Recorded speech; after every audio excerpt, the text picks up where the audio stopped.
اللہ خیر کرے، سیاسی جلسوں میں بھی پہلے تلاوت ہوتی ہے، بعد میں ترجمہ بھی ہوتا ہے۔ او خدا کے بندے، ان سے پوچھ کہ تلاوت اور ترجمے کی حد، اور پتہ نہیں کس بیماری کا نام ہے جمہوریت، اور کس خاص افہیم کا نام لوگوں نے رکھ لیا ہے جمہوریت، نہ کسی جماعت میں ہے نہ کسی جگہ ہے، اور پتہ نہیں اسلام تو کسی جمہوریت کا قائل نہیں، اسلام تو خلافت کا قائل ہے۔ اسلام تو کہتا ہے کہ آپ کو کوئی نیا قانون بنانے کی ضرورت نہیں، قانون تو اللہ رسول نے بنا دیے، آپ نائب بن کے ان کا نفاذ کریں، بات ختم ہو گئی۔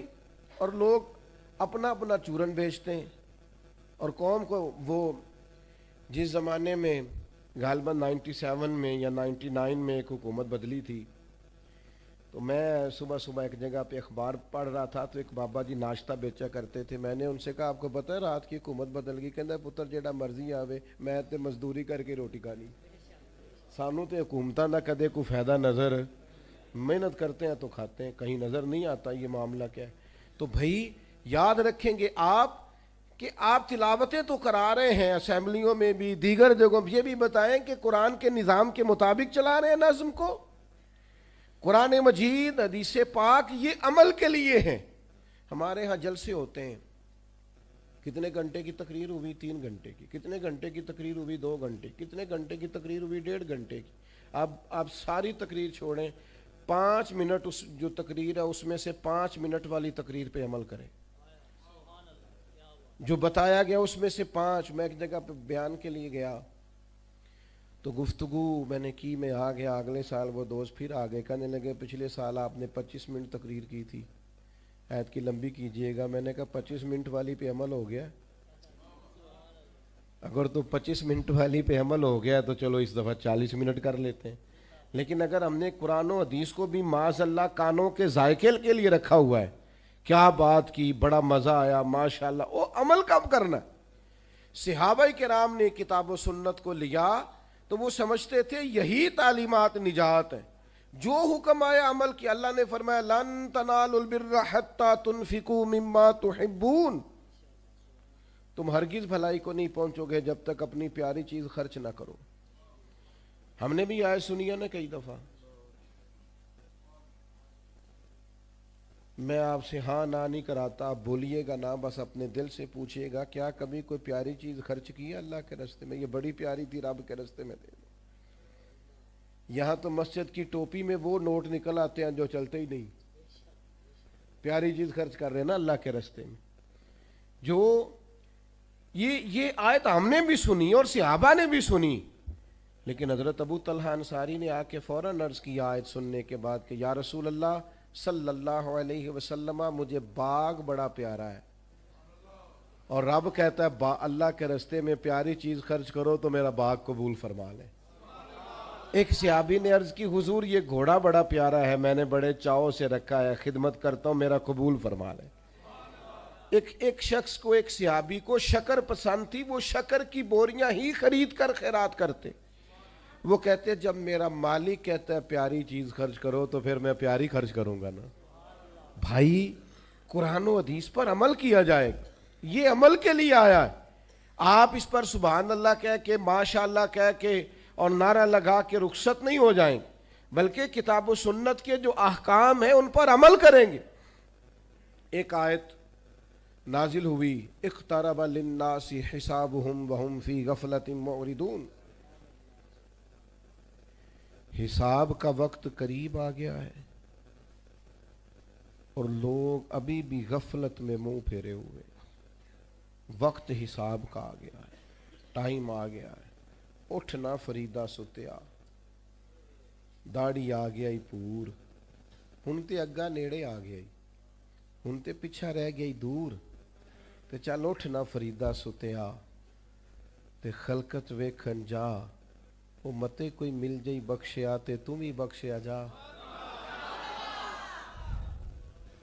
تو اللہ نے فرمایا حساب کا وقت قریب آ گیا، لوگ ابھی بھی غافل ہیں۔ حضرت انس بن مالک رضی اللہ تعالیٰ عنہ فرماتے ہیں آیت نازل ہوئی اور میں یہ آیت سن کر مسجد سے باہر نکلا بعض صحابہ جلدی چلے گئے نماز کے بعد اور میں بیٹھا رہا، آیت نازل ہوئی، میں سنی، میں گزر رہا تھا تو ایک صحابی اپنا مکان بنا رہے تھے، میں ان کے قریب سے گزرا تو وہ مجھے کہنے لگے مسجد شریف سے آئے ہو؟ میں نے کہا ہاں۔ کہنے لگے کوئی نئی آیت؟ میں نے کہا آیت آئی ہے نا، رب فرماتا ہے حساب کا وقت قریب آ گیا، لوگ ابھی بھی غافل ہیں۔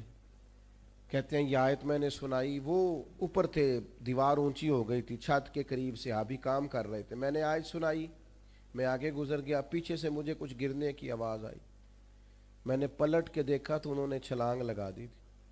میں نے کہا مکان نہیں بنانا؟ کہنے لگے تم ہی نے تو بتایا کہ حساب کا وقت آ گیا ہے، ابھی تو آیت آئی ہے۔ تو اب میں جاؤں گا حضور سے پوچھوں گا کہ ان چیزوں کی حقیقت کیا ہے۔ بھائیو، ابرو کا اشارہ آتا تو وہ لوگ عمل کرتے، ہم کیا کر رہے ہیں؟ ہمارا مزاج یہ ہے کہ ہم عملی زندگی میں نہیں آتے۔ بڑی تعریفیں کی، میں بہت بڑے پیر صاحب کا مرید ہوں، اوہو کیا بات، میرے حضرت میں یہ خوبی ہے، یہ کمال ہے، یہ علم ہے، یہ فضل ہے، یہ تقوی ہے، یہ روحانیت ہے۔ آپ بڑی تعریفیں کریں اپنے مرشد کی، لیکن اگر گھر جا کے معاذ اللہ بیوی کو گالی دو گے تو وہ آپ کی تعریفوں کو کچھ نہیں سمجھے گی، وہ کہے گی اے سکھایا تینوں تیرے پیر صاحب نے، اے سبق دیندے نہیں، میں صحیح کہہ رہا ہوں کہ نہیں؟ وہ کہتے ہیں تو کر تعریفیں جتنی مرضی، پر یہ تجھے اخلاق دیا ہے، یہ طریقہ سکھایا ہے۔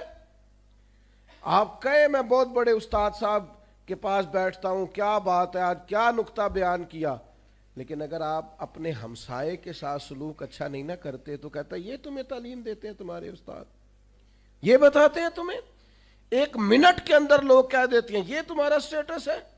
بھائی کتاب و سنت پر عمل کریں گے، یہ وہ روشنی ہے جو سارے اندھیرے دور کرے گی۔ عملی زندگی اصل حسن ہے کہ آپ کے اندر عمل کی کیفیات کیا ہے، آپ قرآن و سنت سے جڑیں، ان اخلاقی رویوں کو اپنائیں جو اخلاقی رویے ہمیں ہمارے نبی کریم نے عطا فرمائے ہیں۔ لیکن میں بڑی ادب سے آپ حضرات کی خدمت میں عرض کروں گا، ہم نے کوئی صاحب کہتے ہیں مجھے 40 سال ہو گئے مولوی سنتے ہوئے، وہ کہتے ہیں 30 سال ہو گئے، تو بھائی آپ میں تبدیلی کیا آئی؟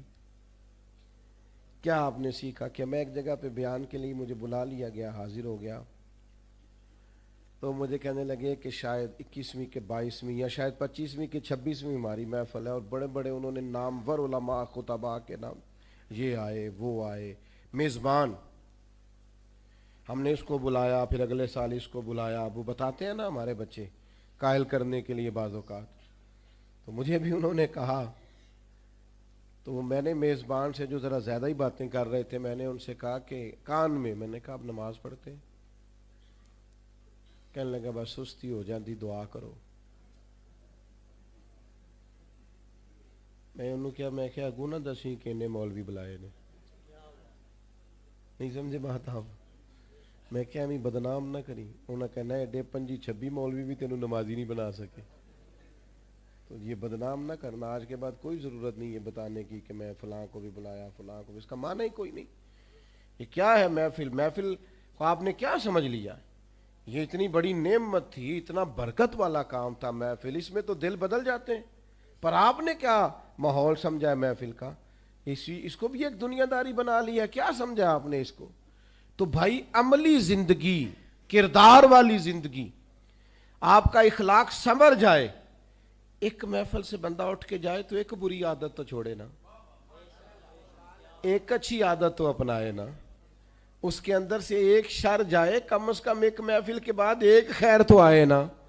لیکن وہ بس ٹھیک ہے جس طرح ساری محفلیں ہوتی ہیں اس میں بھی چلے گئے، اگر محفل دنیاوی تھی تو چلو وہاں اور رنگ میں چلے گئے، اگر کسی نے دینی محفل میں بلا لیا تو کسی سے ٹوپی ادھار لے لی، وہاں جا کے بھی ہم کرسی صدارت پہ بھرا جمان ہو گئے، لیکن سمجھنے کا، بدلنے کا، تبدیل ہونے کا کوئی پروگرام نہیں ہوتا۔ تو خدا را اس کو بھی آپ وہ لہجہ نہ اس کا بھی اپنائیں کتاب و سنت عمل کے لیے، اور یہ آپ کے دل سے ٹکراتا ہے تو یہ تبدیلی لاتا ہے۔ میں ایک دفعہ دوستوں سے کہہ رہا تھا اگر کوئی عالم دین پیر ہو تو اس کی کرامتیں تھوڑی ہوتی ہیں، بلکہ بعض اوقات ہوتی نہیں۔ عالم کوئی ہو نا پیری مریدی کر رہا ہو تو ان کے ہاں آپ کو کم ملے گا کرامتیں سنائی جا رہی ہیں، یہ کر دیا وہ کر دیا، وہ نہیں ملتا۔ اور جاہل آدمی ہو نا کوئی پیر اللہ تو کرامتیں زیادہ ہوتی ہیں. کیوں کہ جہاں علم ہوتا ہے نا وہاں سنجیدگی بھی ہوتی ہے, اور جہاں علم نہیں نہ ہوتا وہاں سارا کچھ چل جاتا ہے. علم والی جگہ پہ کوئی چیز پیش کی جائے گی تو ترازو علم پر تولی جائے گی, پوری بھی اترتی ہے کہ نہیں. تو اگر وہاں علم نہیں ہوگا تو پھر ترازو بھی وہ بعض اوقات مروتاً بھی کچھ لوگوں کی باتیں سننی پڑتی ہیں. ایک دوست میرے پاس آیا کرتے تھے, کسی پیر صاحب کے مرید تھے, تو تقریباً روزانہ ہی ان کے پاس 2-3 نئی کرامتیں ہوتی تھیں. حالانکہ جڑے محرم راز حقیقت دے ہوتے راز حقیقت کھول دے ہی نہیں. جڑے محرم راز حقیقت دے او راز حقیقت کھول دے نہیں ہے. جنہ ویکھیا نہیں او کرن گلاں, جنہ ویکھ لیا او تے بول دے ہی نہیں. وہ تو بات ہی نہیں کرتے بھائی, وہ کہاں وہ بات کریں گے. تو وہ اکثر 3-4 کرامتیں روز سنا دیتے. کچھ وقت اب بعضوں کچھ چیزوں پہ میں تنبیہ بھی کرتا کہ یہ اس طرح نہیں ہے, لیکن بہرحال بعض اوقات مروتاً بھی کچھ چیزیں سننی پڑتی ہیں. پیار سے سمجھاتے بھی لیکن وہ سن لیتے. کچھ عرصے کے بعد ایک دن مجھ سے وہ مسئلہ پوچھنے آئے, کہنے لگے کہ وہ اس طرح بھائی نے طلاق دے دیا ہے تو اس میں کوئی مسئلہ بتائیں. تو میں انہوں کیا پیرا نو پوچھ جنہیں دیاں 2-3-4 کرامتیں روز تو سناتا ہے ان سے پوچھو مسئلہ بھی. کہنے لگا جی انہوں نے تو نہیں نا مسئلے ہوندے, وہ کہنے نے کسی عالم نے پوچھتے. میں کہ وہ جاہل ہی, کرامت اس کی ہر روز نہیں تیار ہوتی ہے اور مسئلہ اسے سادہ سا بھی نہیں آتا. تو میں نے کہا اس سے پوچھ کیا ہم نے پروڈکٹ تیار کی, کیا مزاج بنایا ہے. ویسے ہمیں سارا پتہ ہوتا ہے جوتے کہاں سے ٹھیک ملتے ہیں, پتہ ہوتا ہے کہ جناب سوٹ کہاں سے اچھا ملتا ہے, سلائی کون اچھی کرتا ہے, تو دین کون اچھا بتاتا ہے یہ بھی تو ہمیں پتہ ہونا چاہیے نا. کون سا پیر ہے جو عالم ہے اور عامل ہے, ہمیں علم ہونا چاہیے. تو میں نے زیادہ باتیں نہیں کرنی, وقت بہت زیادہ ہو گیا, اور موسم میں بھی کچھ باہر آج شدت ہے, اور آپ بھی میں دیکھ رہا ہوں کچھ دوست سب اندر بیٹھے کچھ گرمی اور گھٹن بھی محسوس کر رہے ہیں. تو میں نے اپنی بات کو سمیٹنا ہے, عمل کریں. ایک تو قرآن و حدیث کو صحیح طور پر پڑھیں اور زندگی عمل والی بنائیں. جب کوئی بات رب رسول کی پہنچ جائے پھر وہ عمل کے لیے, اس پر پھر ہمیشہ بڑا مشکل کام ہوتا ہے. اپنے ملازم کو بھی اسی طرح کا جوڑا پہنانا جس طرح کا بندہ خود پہنتا ہے.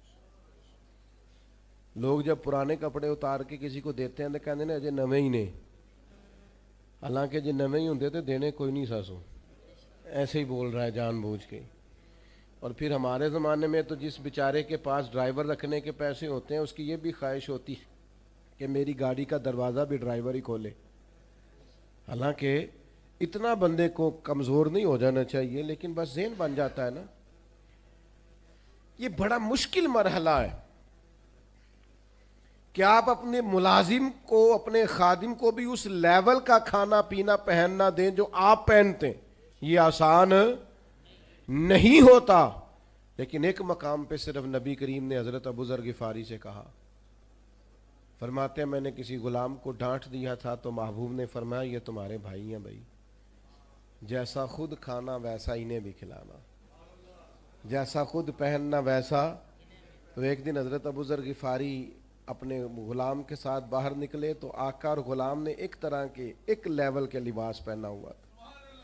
تو ایک شخص نے کہا ابو ذر یہ تو یہاں رواج نہیں ہے. فرمایا کیا کروں, پہلے نہیں تھا, اب مدینے والے کا کلمہ جو پڑھ لیا ہے, اب ہم بدل گئے ہیں, ہمارے انداز بدل گئے ہیں, اب ہماری زندگیاں عملی زندگیاں. اب ہم کوشش کرتے ہیں کہ ہم وہ سارا کچھ اپنائیں جو اللہ رسول ہم سے مطالبہ کرتے ہیں. عزیز بھائیو یاد رکھیے گا ہمیشہ زندگی عمل سے بنے گی. آپ خالی باتیں کریں سارا دن کریں, کسی کو کیا اثر ہوتا ہے. اور پھر آپ تجربہ کر کے دیکھ لیں, آپ جو کہتے ہیں وہ نہیں کرتے بچے وہ کرتے ہیں جو ہم کرتے ہیں, جو ہم کرتے ہیں. آپ نماز کی نیت باندھیں, آپ کا جو 3-3.5 سال کا بچہ ہے نا جسے پتہ بھی کوئی نہیں نماز کیا ہے, وہ بھی مصلی میں آپ کے ساتھ آگے کھڑا ہو جائے گا. وہ کئی دفعہ دادا کو نانا کو سجدہ نہیں کرنے دیتا, آگے لیٹ جاتا ہے, وہ بھی سجدے کر رہا ہے. اسے پتہ نہیں کس سمت سجدہ کرنا ہے، لیکن جو آپ کرتے ہیں بچے بھی وہ کرتے ہیں۔ عملی زندگی میں آپ نے چلو کبھی کہا ہوگا گھر میں کوئی مجبوری ہوگی، کسی مجبوری کے تحت آپ نے کہا ہوگا بچے سے کہ باہر جا کے کہہ دے میں گھر نہیں۔ ایک دفعہ آپ نے جھوٹ بلوایا بچے سے، پھر آپ ساری زندگی ترسیں گے اپنے بچے سے، کہیں گے پتر میرے ساتھ تو سچ بولا کر، لیکن وہ دوبارہ سچ کیوں؟ کہ آپ نے اسے عادت ڈالی ہے جھوٹ کی۔